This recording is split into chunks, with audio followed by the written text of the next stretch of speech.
Hi, I'm Deanna Joe, and welcome to my channel, Responsible Faith.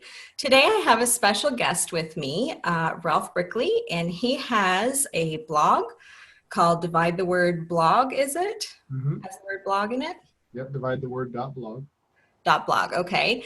And a YouTube channel as well, and I'm sure a lot of my viewers have probably already watched quite a few of his videos, but if you haven't, you should check them out. And so, welcome, Ralph. Thank you, Deanna. Glad to be here. We kind of set this up, and I know a lot of your story, but I'm actually looking forward to hearing a lot of this because there's probably a lot I haven't heard. And so I guess my first question would be, when and how did you come to faith in Christ, and what church did that kind of lead you into, kind of that deal? Yeah. Well, it's kind of interesting because I grew up bouncing from church to church. We were always a pretty poor family. We always moved. I can't remember living in one house more than 6 months at a time as a child. In fact, one of my funnest stories to always tell is I actually lived in tents in Idaho as a child for about a year. We were that bad off. So we were never in one place for very long. And so I never really actually got settled down into a church. And I would go to this Sunday school for some time. And I think that was more of a babysitting routine for my parents. And then, we'd move and maybe we'd pick up another church. But then there were years that we never went. And most often my parents never went to church. So in the background, there was always God. There was always this kind of Sunday school understanding, but never really a real true foundation in Christianity. And yet I remember as a teenager, I would grow up with, I had a buddy who was a Scientologist family and atheist. And we would always debate back and forth about God. And I always tried to prove that God was real, even though I didn't even understand who God was and who Jesus was, didn't have a Bible. So kind of didn't grow up in faith. There was always just something in the back of my subconscious that believed in God. And I kind of look back now and believe that was really the hand of God leading me through the wilderness. And there was always this little measure of faith, but I didn't understand it or know what it was or where it came from. And then finally, I did come to the Apostolic Church as really the first true church I ever committed to, strangely enough. Yeah. So what was the attraction? Yeah, so interesting story too. I got a job from a friend of mine. I was working at a lumber mill. I think it was about 19, and that was grueling work. It was $7 an hour to basically slave chain labor. And I had a buddy who worked at a local office and tried to get me a job there in the graphics department. I've always been kind of a computer geeky guy, and so of course I jumped on it. Anything with air conditioning and a padded seat. So I took the job, and then the sales manager there, a man named Leo, who I still know, still friends with, he spent a lot of time and effort trying to, kind of coach me and get me into Bible studies. He'd have us over for barbecues, the typical kind of love bombing process.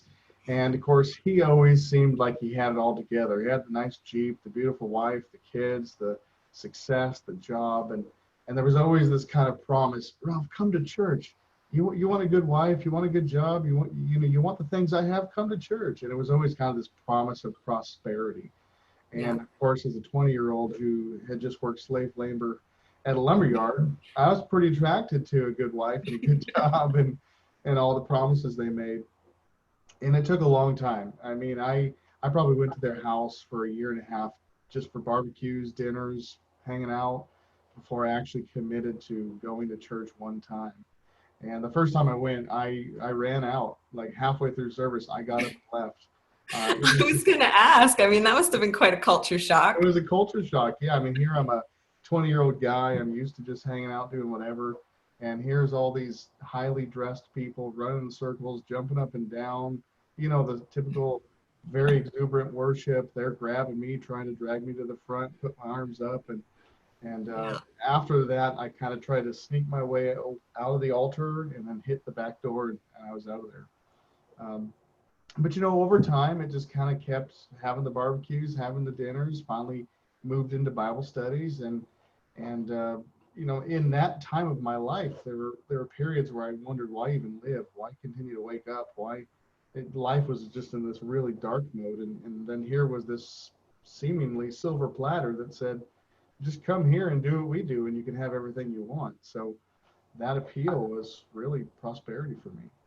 Yeah. So you were feeling a little bit lost and looking for answers, and they were over here saying, hey, yeah, we've got all the answers. Yeah, and it seemed like everybody had everything they could ever want. So yeah. Yeah, for sure. So once you got in, what did that look like? Because I grew up United Pentecostal. They're probably considered to be fairly worldly by comparison to the apostolic movements. I know they kind of brand themselves as apostolic now, but back in the day when I was UPC, the apostolics were you guys. Yeah, absolutely. Yeah, interesting enough, I didn't know any of this when I first got in. So my church, Abundant Life Pentecostal Church, they broke away from the UPC back in the early 90s when what we called the affirmation schism. And that 1992 is when the UPC created that affirmation clause that all ministers had to sign, you know this stuff, to hold their license. And they ejected a lot of ministers who refused to sign that affirmation. And there were some very well-known ministers at the time who said, this is the most cultic thing we've ever done. And they really pushed back on this affirmation thing. Now, the church I came from is very well connected to a lot of the Pacific Northwest mainline names that many people would know, like Paul Price and Winifred Toole and some of those older men who really pushed that affirmation. And so when that happened, my church left the UPC, and I think that was right around the 92 to 94 period. Well, I came into this church in 2000. So, 2000. So I was on the heels of that. So I'd never really been introduced to UPC. To me, it was just the Apostolic Oneness Pentecostal Church. I thought we were all the same. Okay. And I even remember, like, when I first got in, I would argue, like, guys, what? We couldn't wear short sleeve shirts. Everybody had to wear long sleeve shirts. And usually your shirts were always buttoned to the top button. You know, all the guys, even without a tie, it was always buttoned up. You couldn't have any kind of neck showing. And, you know, the women had to have their skirts down to their ankles. And I remember I bucked it a lot early on. Like, guys, what's wrong with this? There's nothing wrong with my forearm. Why do I have to wear this shirt? But over time, I just bought into the peer pressure and I wanted to fit in. And of course, it became apparent really soon that you could not even be involved in any kind of ministry of the church, whether it's bus ministry or choir or anything, unless you complied with all of the rules. And so it was pretty extreme. I look back at it now and think, gosh, how could somebody even be deceived by that? It was just so extreme. I remember one time we were out swimming at the river and we were all in jeans and full-length t-shirts, and the women were all full-length jeans and full-length blouses. And we're floating down on an inner tube, and this group of young people were standing on the river edge just looking at us funny. And finally we kind of floated by them and we're like, what is wrong with you people? You're going to drown. You get those kind of comments all the time, but to us it was like, we're just holy and you guys aren't. So, you know, almost a badge of honor. It was a badge of honor. Yeah, we were really proud of being the guys that are about to drown. Yeah, they know when we float by that we're holy, right? Yeah, totally. We are the holy floaters and holy rollers. Yeah. Yeah, it's not like they were on the bank thinking, what is wrong with those people? There was never a time in my I call it my career in Pentecost that somebody ever looked at us and said, wow, I want to be like you. I mean, it doesn't happen. No. We kind of feel like that's our badge and people are looking at us thinking they want us, but it really doesn't actually happen. It was more of a deterrent. Totally. Yeah. Yeah. Totally. And especially for the females. Yes, very much so. I look back and think how many people we turned away versus actually came and stayed. And the ratio is dramatically skewed. And it reminds me of Jesus' words in Matthew 23, where he said, you shut the door of heaven to those who wanted to enter, but you wouldn't let them, and you yourself aren't even entering. Yeah. A lot of the churches have rules. What was the control level like at your church? Because I know that depending on the minister, it looks different in different places, you know. So you might have a minister who has a lot of strict viewpoints, but he's a very kind person, and it's just not his personality to be, you know, controlling and in everybody's life. And then other churches have more control. What was the control level like in your church? Yeah, so I would label that as severe and extreme in my church. And I've, through the years of having my blog and YouTube channel, I've actually had people contact me say, I've been in a UPC church for 20 years or 5 years or 10 years or whatever the longevity is, and I've never experienced that. So there are definitely some UPC churches out there that kind of still hold to the articles of faith, but they don't shove it on you. Yeah. Contrast that where I came from, it was do this or get out. And generally, it was so shameful to not do it. You wouldn't leave, you would just comply. I remember the first house I bought for my wife and I. We'd been married about 2 years, and I bought a house in town. First one I'd bought. So I was trying to follow the American dream and, just kind of really step up life. And I thought things were going well. And I went to the pastor after a Sunday night church, and I told him just my excitement, like, hey, pastor, I bought a house, and was just kind of telling him. And he's kind of cross-armed, holding his Bible, looking at me. I don't remember you talking to me about this. And I was like, well, I am now. Just super excited. He's like, yeah, I don't think I would have recommended you buy a house right now, and especially not where you bought. And it literally just stood there and chewed me out because I didn't have his permission to buy a house. And that so he sucked the joy right out of your first I was gone. Yeah. But I mean, that was the level of control. And we didn't go on vacation without his permission. We, there was a logbook at the foyer of the church. When you came into the sanctuary, there's a logbook there, and you were supposed to come to the church every day for prayer. You couldn't do it at home. It wasn't good enough to do it at home. You had to come to the physical church building to pray. And you had to sign your name on the logbook. And there were times when, it happened to me personally. I've heard it about from other people where you'd go and say, I'm thinking about going on vacation. I'm going to take my family off at this time. And they would say, I haven't been seeing your name in the logbook. So until I see that pick up, you don't need to be going on vacation. Wow. Yes. And eventually they actually put a camera inside the sanctuary looking at the logbook because they figured people were just signing and leaving. So they wanted to verify that people were actually staying to pray. Just sneak in on your way somewhere and sign your name. Yeah. So that definitely the severe to extreme category, right? I mean, a lot of UPC churches would allow wedding rings. We didn't allow wedding rings at all. Short sleeve shirts were not allowed. You had to always wear long sleeve shirts, no matter where you were. And so it was very extreme. Even dating, they controlled who you dated. You had to have the pastor's permission to date somebody. If he said no and you dated anyway, you were in rebellion and you were corrected or gotten rid of. And it was the same thing for marriage. And I remember when I married my wife, and my son went through our Christian school too, so it was the same for the children. They actually create the invitations for your wedding. They tell you what can be on them, what songs you can sing in your wedding. The pastor's wife has to approve the dress. And the pastor approves our clothing, and the order of the service. And even when my mother passed away, which was actually the last tipping point for me to get out, they controlled everything about the memorial, who could come. And I had to fight to get my family to be able to speak there, who had left the church years and years before. They weren't going to allow them to speak. The pastor told me if they want to say something, they can type it up or write it down and we'll have somebody read it for them. But I don't want them on my platform speaking here. And I bucked it hard enough that he said, all right, we'll allow them to come, but we're going to put a podium down on the floor because I don't want them on my platform. And any women that come, they need to wear dresses, no makeup, no jewelry, even though they weren't part of the church. And this wasn't a church service, this was a memorial for a dead woman.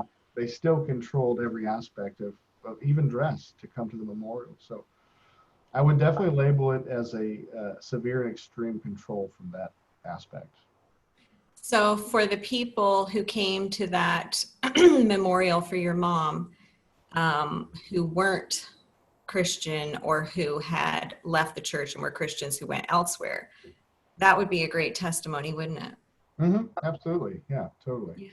And of course, the pastor took his opportunity to slam them during the service. But, of course. But they all do that. But yeah. It is a great testimony, though, that they would be willing to walk back into that kind of rule and control for the honor of this woman, my mother. Yeah. And then the testimony of the church to the people who weren't believers who thought, Yeah, nobody came back, wow, that's for sure. yeah, no, not ever. Not ever, yeah. Yeah. That's terrible. Actually, that's common in the UPC too, where they exploit funerals or anything people might feel obligated to attend. It's like, okay, we got them here. Now we're going to give them what we've been dying to say. Well, so mentally, I had checked out long before that. And really, my mother was the reason I kind of stuck around, because I knew it would kind of break her heart. Yeah. So when I got to the point where I was scheduling a memorial, I literally told the pastor, I said, with no disrespect to you intended, I don't want this to be a preaching sermon. I don't want this to be you preaching gospel and hellfire. I just want this to be a memorial for a woman that I love and honor. And if you want to do that, I can't tell you what to do. So if that is your intent, please understand and tell me, because I'll take the memorial somewhere else. Mm-hmm. And they said, no, we'll honor and respect your wishes. And we want to have Sister Bobby's memorial here. So we'll honor and respect that. And then, of course, halfway through, they just let all the backsliders have it. And I really left angry, and I shouldn't have had to leave angry from a memorial service. But no, exactly. And so you mentioned that by then you had already sort of checked out. So what led you to, I mean, in the beginning, you were willing to embrace it all. And then obviously at some point things started to turn around for you. What led to that? Yeah, I'm a pretty black and white person, Deanna. So once I believe something, I'm all in. Yeah. And I was that guy that was all in. I mean, I went through Bible college, Texas Bible College, graduated 4.0 GPA. I only say that to say nothing great about myself, just that I bit in. I ate the steak. I mean, I was all in. So when people try to explain, oh no, but it's like, I get this in comments. I already know all the arguments. No, you just don't understand. Let me explain it to you. And I'm thinking like, oh my word, like I get it. I get it. Yeah. No, I bought all in. You know, I was being groomed for ministry, and I led Sunday schools and bus ministries, and gosh, I was in the choir for 12 years. I mean, I was in. And I think one of the first times my kind of senses opened up was my wife, after she became pregnant with our first child, she was always really involved too, not as heavily as me, but she would help me in bus ministry, and she worked in our book store, which was really just the propaganda station for them to sell us stuff. Yeah. A funny joke about that, we were not allowed to wear anything metal. We couldn't wear metal hair clips, metal tie clips, like those little metal clamps. We couldn't wear those. So the bookstore actually sold us little plastic tie clips for us to wear, you know, to stay holy. It would say on there, stay holy. You know? How pharisaical. Oh yeah, they would sell us the things that we weren't allowed to have. Anyway, so she got pretty tired and exhausted. And I finally told her, we were getting ready for church, and she was really frustrated. And I finally told her, why don't you just take a break? Just tell them you're tired, you're exhausted, you need some time off. And she looked at me dead serious, just dead face, and said, you don't tell the Davies no. And I just remember when I heard that, I was like, yeah, you're right. You don't. The 2 times I tried to ask for permission to get out of ministries because I was exhausted, they, of course, led me down to, well, there's something wrong with your spirit if you don't want to serve, and yada, yada, yada. So that was kind of like the first moment where I thought, geez, that's too much control over people. Yeah. And then it really kind of started coming down to money and speaking in tongues. Because I was on bus ministry all the time, you know, we would pick up kids from the poorest neighborhoods. And there was this one Sunday that we picked up these 2 beautiful little kids. They'd been riding my bus for about a year. The little girl's name was Cheyenne, and I think she was probably 5 or 6. And I picked her up, we got her on the bus, and as she is coming up the bus stairs, her little toes are sticking out the front of her shoes. They were so worn out and torn apart. And so I dropped them off at the church. I jumped in my car and I ran to a little shoe store, and I bought her some shoes. And I came back and I gave them to the Sunday school teacher and asked her, hey, would you please just quietly take her aside? Don't embarrass her, but just get some good shoes on that poor little girl. And, you know, it was just another day in my life. But I remember going home that Sunday night after Sunday night service and chewing on that, not because there was anything special about buying her shoes, but I started to think, so many families, we had to give 15% tithes and offerings. It wasn't 10%, it was 15%, bare minimum. That was just the entry into the doorway. And then there was the Sunday school offerings, the building fund offerings, the missionary offerings, the evangelist offerings. It was just on and on and on. And we gave so much money. And the pastors all drove BMWs. They lived in $1 million homes. Oftentimes the pastor's wife's single outfit that she would wear to church was worth more than me and my wife's entire wardrobe. And I've always made good money in my career. It's not like people would sometimes tell me, oh, you're just jealous. No, I own BMWs too. I can own that stuff. That has nothing to do with it. What started to bother me was the fact that they would bring in millions of dollars in offerings. They live very opulent lives. And we never one time in my 15 years in that church gave money to anybody for poor clothing or food banks or anything like that. And in fact, we were taught that if we wanted to give above and beyond our tithes and offerings, we were robbing God to give to charities. We needed to give anything extra to the church, and they would decide how to use that money. Wow. And so then I started to think, well, here's this poor little kid, and we don't even have a box of shoes for kids or some even leftover shoes, like used shoes. I have to pay the church all the money I paid, and I use the term paid now, but then it was just an offering. I really believed in offering. But then every time I took my bus kids out, I paid for it. I paid for everything. And then here I am buying this poor little girl a pair of shoes. The church is rich. The pastors are rich. The place is opulent. They drive BMWs. They live in $1 million homes. But we don't do anything for the poor of our community, not once. And so that really kind of made me step back and say, well, what is wrong here? I've heard of other UPC churches that actually do quite a bit of benevolence, but ours did nothing. And it was basically a come into our church and live our way, and then we might help you. But we would turn anybody away who wasn't one of us. So that was a big one for me. And the tongues, speaking in tongues, I remember we had a service, and it really started to bother me that everybody sounded the same. And most people in the UPC circle are going to understand this. Everybody had kind of the same basic shuffle around the speaking in tongues pattern. And it started to chew on me. And one time I kneeled down on my pew to pray, and I just couldn't pray. It was like there was this roadblock there. I just kept fighting against it. And so finally I just stopped and listened. And sorry, my phone was ringing.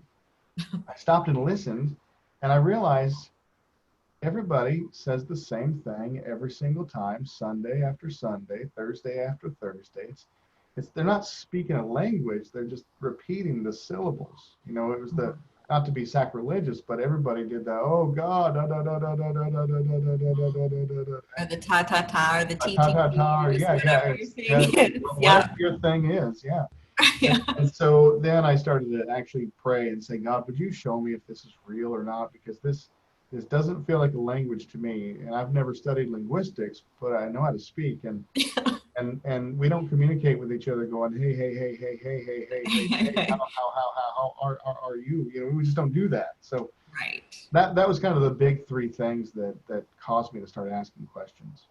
You realize that this conversation, this little sliver of the conversation, is what's going to light up the comment section. Oh, absolutely. Yeah. People are going to blow up. Oh, you're just all the dislikes. You're backslidden. How dare you? I've heard it all.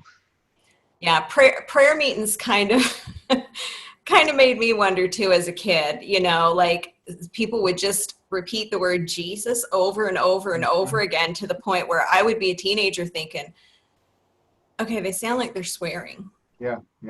Well, they even taught us to do that. Like I remember when I was first coming in, we used those terms correctly.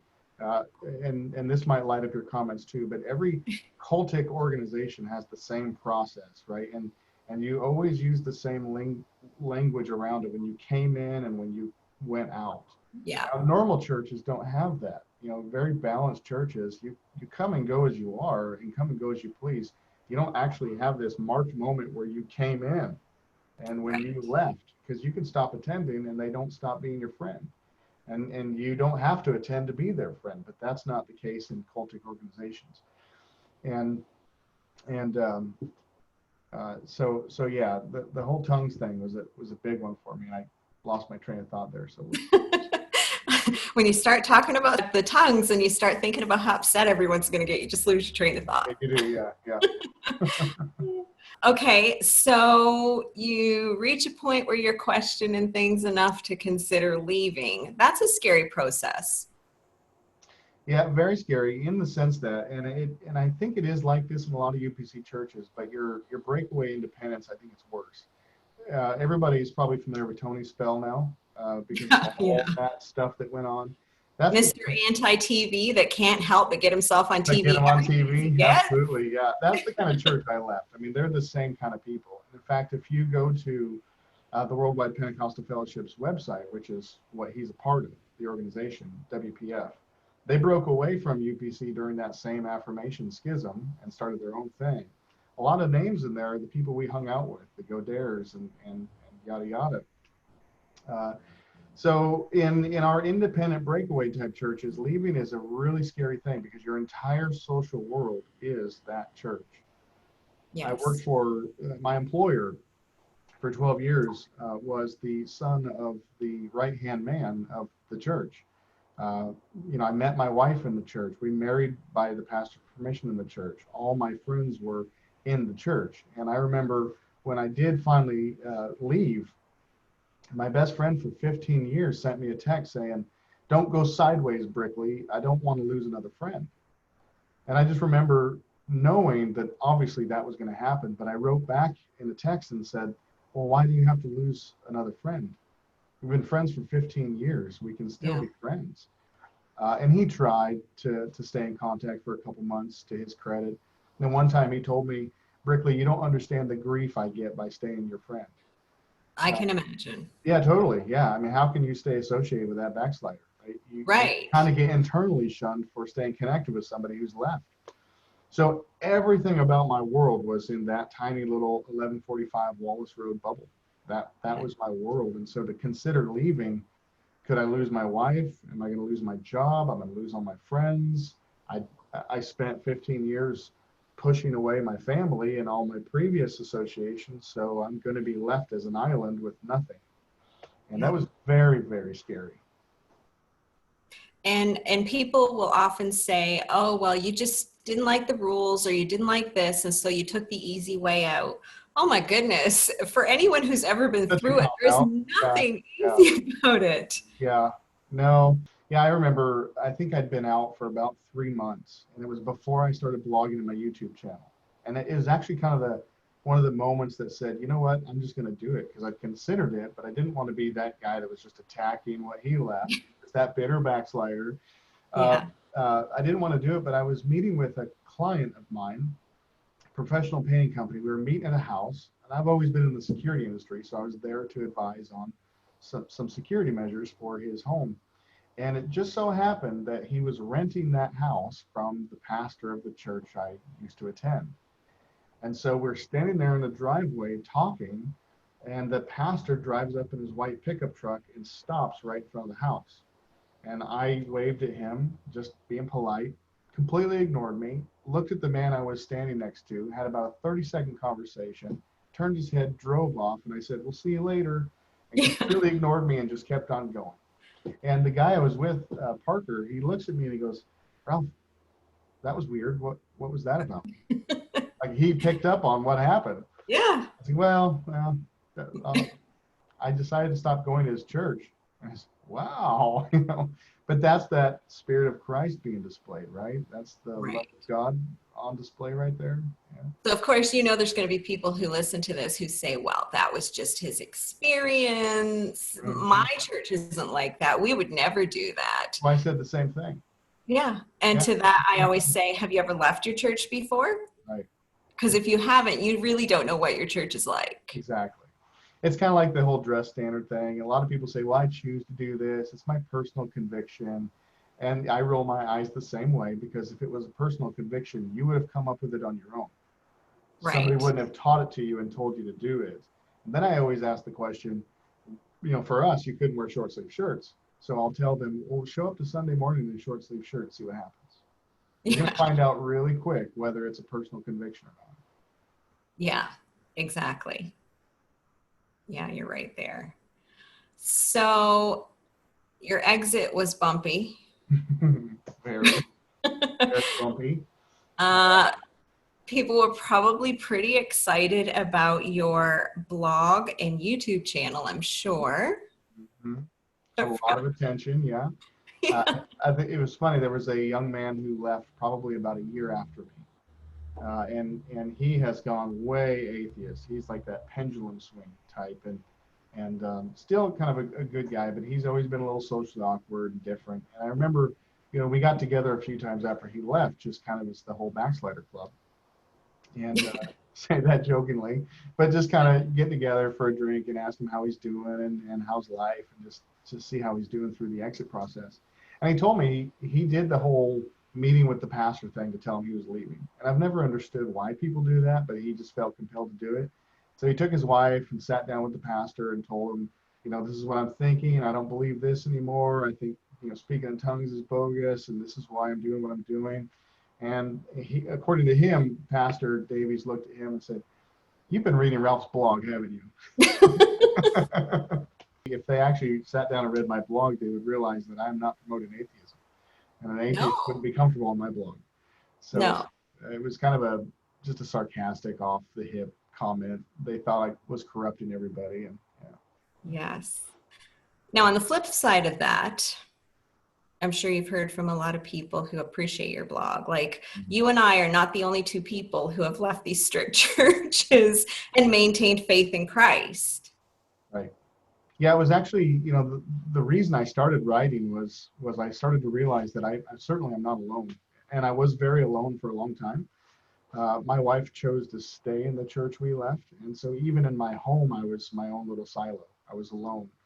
And it was a pretty rough time for probably about 6 months. And I made the conscious choice during that period to step away from church, throw everything out, throw the baby out with the bathwater, as the old cliche goes, and just relearn for myself. And so as I started searching YouTube and searching for blogs and asking questions like, is what I spent 15 years in a cult? Is it abusive? I'd never heard the term spiritual abuse until I started YouTubing and searching for what I went through. And I had a really good person recommend I read 2 books, one called Toxic Faith and one called The Subtle Power of Spiritual Abuse. And I talk about those often in my videos. And when I read the book, The Subtle Power of Spiritual Abuse, it was like this curtain opened up before me. And I remember making the comment, I think somebody who used to go to my church wrote this book. Okay. It was just right down the line of what abuse looks like in a spiritual sense. And so then I realized I'm not alone. There are so many people out there who must be going through something similar. And as I began to write articles, readership just picked up immediately. And the first comments I started getting was, I can't believe somebody else out there knows what I'm talking about. I thought I was all alone. And I could write back saying, I did too. I thought I was all alone, right? And so we'd start these conversations, and it turned into some really good connections. I was able to be helped by some people and help other people. Then I started getting involved with some of the Facebook groups.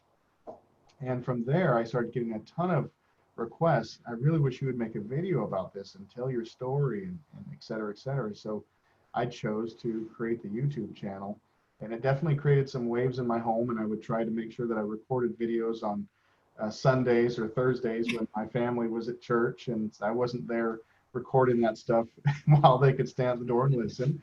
So that was a little rough, but then the YouTube channel exploded far beyond the blog, and it really created a bunch of positivity. I got hundreds and hundreds, and I still to this day get daily emails from the blog and YouTube channel of saying, thank you for recording this. I needed to hear that, or I needed to know that I wasn't alone and I wasn't the only one that went through that, or I'm not crazy. This is real. What I was feeling is real. And of course, every now and then I get the bitter one who wants to come on there and just call me a liar and whatever. And some people have asked me, why don't you block people? Why don't you delete comments? And my answer is always because they're doing my job for me. They're showing that system does not have the Spirit of Christ nor the love of Christ, because if they did, they wouldn't act that way. They would love people back. They wouldn't shame them. I mean, I get the comments that the grammar is terrible, the spelling is terrible, it's all caps, and you just want to write back like, you I sound know. like an idiot, but you don't do that. But they'll just all caps, bad grammar, bad spelling, say, you're a fool, you're a liar, Acts 2:38 is the only way, you're going to hell, you're blah, blah, blah, blah, blah. Don't listen to this guy, he's leading you to the devil. And I, I could delete it, and I could even respond, and usually I don't, because they're kind of proving the point that it's Yeah. not a spirit-led system. Yeah, I had one lady comment under one of them, I can't remember, makeup or jewelry or something, and say, did you even put any thought into this? I'm thinking, no, 50 I got out of my shower room and it's started all off the recording. top of my head. Yeah, I knew the Greek words and all those verses. It was just right here. You know what's funny is my video on pants has the most dislikes of any of my videos. And it's still like at a 94% rating ratio, likes to Yeah. unlikes. But that got the most unlikes, and it's just the Pentecostals coming on there to downclick, because I put one flaw of this Pentecostal system. Yeah. Mine is the holy magic hair one. Yeah. So that crowd, because nobody else even knows what it is or cares. So the reality, Deanna, is I hope that the videos from your channel, mine, many others, they kind of wake some people up, because 9 times out of 10, those people like me were very ignorant, and it's not a bad word. When I came into the church, I didn't know any of this stuff. I didn't spend time studying church history and Greek and grammar and the Old Testament and Judaic law and Mosaic law. I didn't know any of it. All I knew was that they preached it with passion. They shouted, they screamed, and if I wanted to stay and keep my friends, I did it. And over time, it just becomes a part of you, and you believe it. But if you actually took the time to study it out, you would realize it's bogus. My wife actually got the courage one time to call UPCI headquarters and ask them, where did you get this idea that the Bible teaches that you can't cut your hair? And I was surprised at this. And I told her when she was going to do it, I said, I'm going to make a prophetic prediction. They're going to tell you, 1, to buy David Bernard's book, In Search of Holiness. Oh, yeah. 2, they're going to make some claim to some unfindable reference about it meaning uncut hair. As Lee Stone King loves to shout, the Greek for long is uncut hair. No, it's actually not. And so she told me after the phone call, yeah, they told me to buy David Bernard's book. I thought so. And they told me that there's a chance that this word in an old lexicon means uncut or refers to cut. And so we spent weeks looking for this Greek lexicon, and lo and behold, nobody can find that Greek lexicon. Now, I did actually go learn some Greek and find some more modern lexicons of the Greek, and it doesn't come anywhere close to saying cut hair. And as a matter of fact, it actually says in many of the lexicons, even Strong's Concordance, that he was not talking about the anatomical hair of the head in that passage. It uses the phrase that this is not the anatomical hair of the head. So it's not the hair that grows on your head. It was referring to the veils. But nobody studies this stuff out. So somebody's going to get on your channel after I just said that and say, that's not true, but take some time to study it out and you'll find out it is true. Well, and it's so funny that nobody studies it out, because it impacts people's lives so dramatically. I mean, it makes you live like an oddball in your community. And if you're female especially, I mean, it really limits your opportunities and what you can participate in, but yet nobody thinks to look into this just to make sure. Right. Yeah. Now, my wife said the same thing. I remember having a conversation with her about a lot of this stuff. And I was kind of upset that she was following somebody else but wouldn't listen to anything I had to say. And I remember making the comment that I said, you grew up in this for 33 years, so understandably, this is built into you. Yeah. When have you ever studied this out for yourself? And she said, no, you're right. I never have. Well, because when you grow up in it, it's just one of those things that gets kind of deposited into you when you're in your formative years and you're learning how to look at the world, and it just becomes your lens. And then everyone you know and respect believes this. And so, I mean, surely they wouldn't all lie to you, but they don't know either. I remember about a year and a half ago, there was that big blow up in North Korea. And if you ever study North Korea and what we would call cultic government, in North Korea, men are only allowed to have 10 different hairstyles, and women have, I think, 20 different hairstyles. And it's government mandated. These are the styles you can have. They have posters that tell you what kind of hairstyle you can get. And barbers and hair cutters are only allowed to give those kind of cuts, or they could be arrested and lose their business. And you, as an individual in North Korea, should you get a haircut that's unsanctioned, you could go to jail. Now, here we laugh at that, right? It's Right. But I told that to a Pentecostal woman, and her response was, well, so what? How many different hairstyles do you need? Yeah. And hopefully Kim, is it Kim Jong-un? Is Yeah. it his hairstyle one of those sanctioned Yeah. hairstyles? Because Almost that's every bad. man, what's silly and similar is almost every man in North Korea has the same haircut as he does. Now, you Nice. walk into Abundant Life Pentecostal Church where I'm from, every man has the same haircut as the pastor does. Okay. I've always called it Attack of the Clones, because whatever the pastor does, we did. Sort of like a dictatorship. Totally, yes. But the people, that was my point, is somebody can be so brainwashed to make the comment that, well, so what if they're controlling your haircut and sending you to jail if you get the wrong one? You don't need that haircut anyway. Instead of what about freedom? There's something wrong with that. Yeah. Yeah. They accept it because that's just been built into them from birth. Yeah, exactly. I guess I won't keep you much longer. I just wanted to ask, first off, are you bitter? I have to ask that because that is the favorite accusation. Oh, well, they're bitter. And then, of course, from then on, I mean, who cares what this person says? They're just bitter. So. Mm-hmm. Yeah, so I really hate that. And I liken it, if you look back to the Catholic blow up of the sexual scandals in the Catholic Church. The very first thing people did was, well, that guy was just bitter, or he was angry, or he was, whatever. And so they really victim blame. Yeah. And then they try to push it under the rug and ignore the real situation. And that's exactly what they're doing by saying, well, you're just bitter. Right? Yeah. They're ignoring the real problem and attacking the character of the person exposing. And the same thing happened with Martin Luther, right? And so we're also glad he did what he did, yes? Yeah. But the truth of the answer is, for a while I was bitter. Yeah. For a while I was very angry. I was angry that I lost my family and friends and social circle. I was angry of the way they treated me, and I was angry the way they treated my family.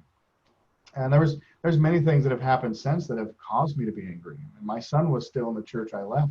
When he started asking questions, he went to the pastors and said, why do you teach against facial hair and short sleeve shirts? This stuff isn't in the Bible. So, and I'm not trying to be rebellious, but why do you teach this stuff? And what makes you think that just because I was born here, you're my pastor and have power to tell me what I can and can't do? That ticked him off. And their response was literally, I suppose now that you're questioning our authority and questioning our standards, you think things like oral sex is okay now too, right? And my son was just absolutely floored that they would even say something like that. It had nothing to do with what he was talking about, but they just take everything to the extreme level.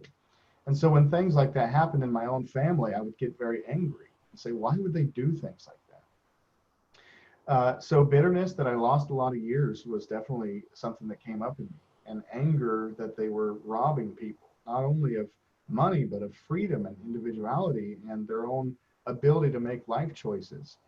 There was a young family in our church who the husband decided to move his wife and children to another UPC church. And they were shunned. They were completely cut off from our fellowship because they went to a UPC church.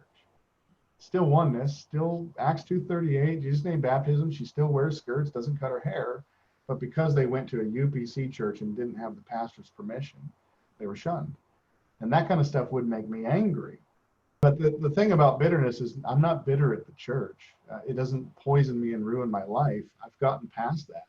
I think it's very normal for people coming out of that type of system to spend a bit of time in anger and bitterness of what they've lost. I kind of came to the realization, though, that while I don't think God approves of that, I do think he led me through that to help me minister to people who are suffering from it. And it gives me a unique perspective. So no, absolutely, I'm not bitter, but I am definitely one who will fight against false doctrine. Well, and the bitterness argument makes it seem like you should just tolerate all the abuse people can dish out and just float through it with a smile on your face and Yeah. thank you for it, Yeah. instead of feeling those natural feelings of anger. Mm-hmm. And it's part of the grieving process. You know, you can't heal if you don't Right. walk through those feelings. Right. It's kind of like losing a loved one. I mean, you can be angry at that too, especially if it's a accident. Why did you let this happen, God? Why did that have to happen? They were such a good person. You can have anger and bitterness come up. Well, the most common response, and I'm sure you get this too, is, why do you have to attack us? Why do you have to be so bitter? Why don't you just let us live our life the way we want to live our life?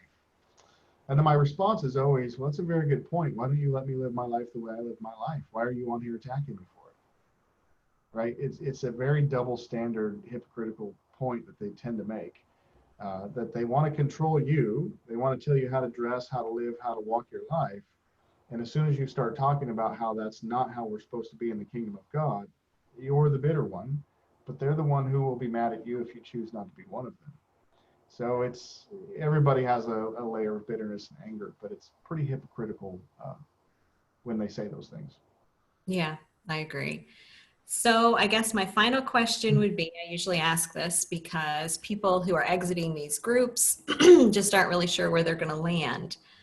So where have you landed spiritually? Obviously, you're still a Christian. You're the YouTube channel and the blog and in the groups and stuff. But for people who don't know, where did you land? Yeah, well, I'm definitely still a Christian. I have gained, I think, through this a pretty traumatic change in my reverence for God. Like in the UPC and the Oneness Pentecostal, you revere the system and you revere the hype, you revere the sweat and the jumping and the shouting and the screaming and the emotional high. That's really what we revere. That was the climax of our experiencing God, and the climax was supposed to be His Word and that abiding Spirit that you put your trust and hope and faith in Him. And you can ride the wave of problems in life when you have that hope in Him. And I didn't have that before. Life's trouble would come, and my solution was to go get hyped up again. And that's a very temporary thing, just like cocaine is, or marijuana, or alcohol. It's a very temporary high. And so, yeah, definitely landed on a real reverence for God and a reverence for Scripture and the authority of Scripture. I've taken on the assistant pastor role at a local church that's just a loving, grace-filled community. We spend a lot of time focused on the community itself. We have programs built for those with mental and physical disabilities. We spend all of our time and effort ministering and loving those people, putting on programs for them and classes and getting them to feel like they're integrated, that they're not different, they're not less than, they're just as much as we are. And that was a real big attraction to me because we didn't have that in the UPC. We loved ourselves, and if you came into our bubble, we loved you, but otherwise, get away. And we're so focused on loving everybody that it really reminded me of Christ. You look at the healing ministry of Jesus in those 3.5 years that He was on the earth ministering in full ministry. It was so indiscriminate. What one time did He say, I will heal you if you come be apostolic? That He was so indiscriminate that He loved us while we were yet sinners. The Bible says Christ died for you.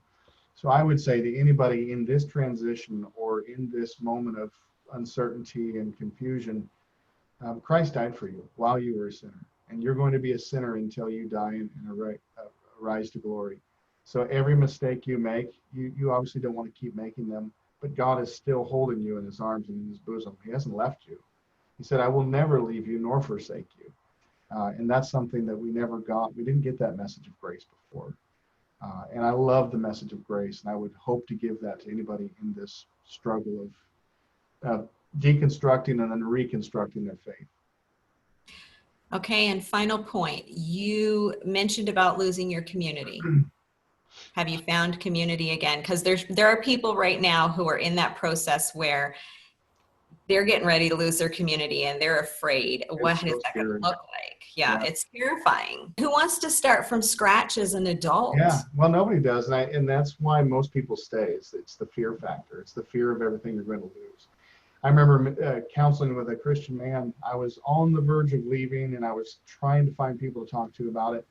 And I was explaining all this to him, and I was expressing my fears of losing everything. Like I don't want to lose everything. I'm so afraid of what's going to happen. And he looked at me and he said, Ralph, with everything you're telling me, what are you actually going to lose? And while you're in the driver's seat, it's hard to take that perspective. It is. But once you're out of it, you start to realize really what I lost was toxicity. What I lost was abuse. What I lost was control and manipulation. And right. But I recently had a young minister and his wife call me to talk about they were getting ready to leave. And he's a licensed minister. All of his family for generations is in this. And it was a very fearful thing for them. And they were asking what should we expect? And what should I say? And should I do this? Should I make some public declaration on Facebook? And because when you're in that moment, you don't know what to do. Your tomorrow is like, I just don't know what it's going to be like. So it's very scary. And I've always recommended to people, do what feels right for your family, but don't do it angrily, and don't do it with a backlash, right? They're going to come after you. They're going to want to attack you. Some will be sweet and kind and say, oh, we just want you to come back. Please don't leave. Some will be like, oh, you're going to hell. You're leading your family to hell. Your kids are going to be destroyed. You're going to get hooked on drugs. All the typicals. But don't listen to that.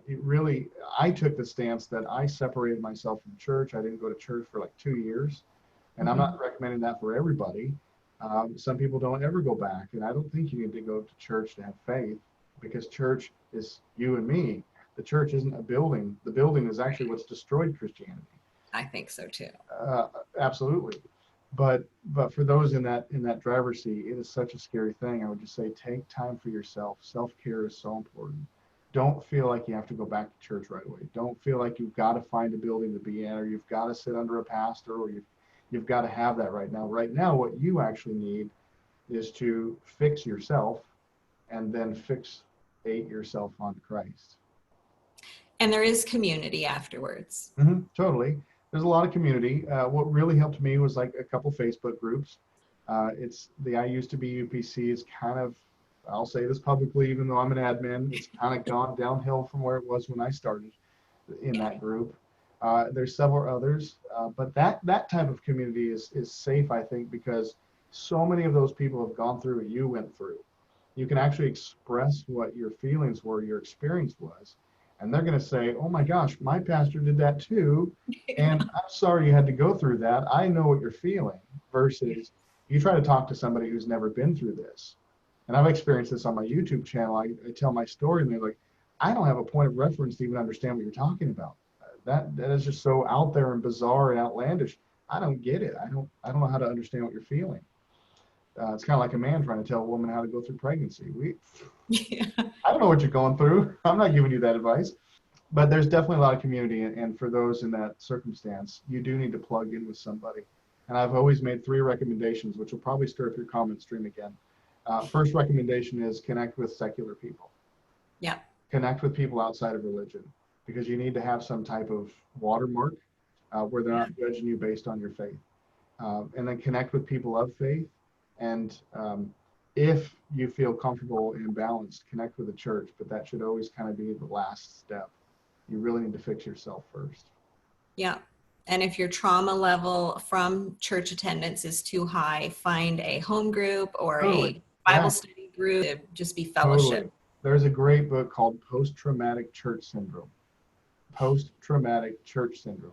It's from a woman who actually grew up Pentecostal, and she was extraordinarily traumatized. And I personally know a lot of people who, if they even go into a church building and they start singing songs and getting into the routine, it triggers them. They're sweaty and hot and anxious. So only do that when you're comfortable.